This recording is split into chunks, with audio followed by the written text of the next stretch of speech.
Hello students, welcome to our channel. আজ আমরা noun নিয়ে আলোচনা করব। আমরা কি জানি? নাউন মানে হলো বিশেষ্য। নাউন বলতে কোনো ব্যক্তি বা বস্তুর নাম বোঝায়।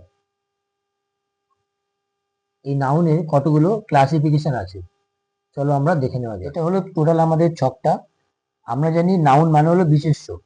নাউন কি? নাউন হলো পার্টস অফ স্পিচের অংশ। টোটাল 8খানা পার্টস অফ স্পিচ আছে, তার মধ্যে একটি হচ্ছে নাউন।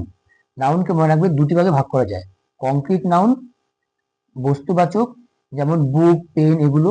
আরেকটা হলো অ্যাবস্ট্রাক্ট নাউন, গুণবাচক, যেমন অনেস্টি, হ্যাপিনেস। ঠিক আছে? এই কংক্রিট নাউনকে 4টে ভাগে ভাগ করা যায়। যেমন হলো 1 নম্বর প্রপার নাউন।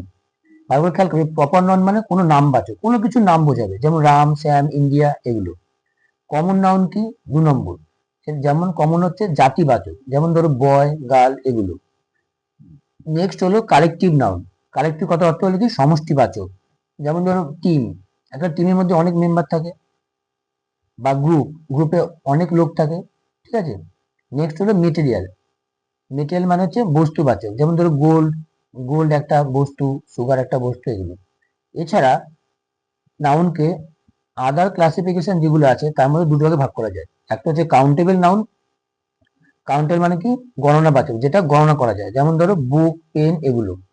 আরেকটা হলো আনকাউন্টেবল নাউন, যেটা হচ্ছে অগণনাবাচক, যেমন ওয়াটার, সুগার এগুলোকে গণনা করা যায় না। তোমরা ভালো করে খেয়াল করবে, এই হচ্ছে পুরো নাউন।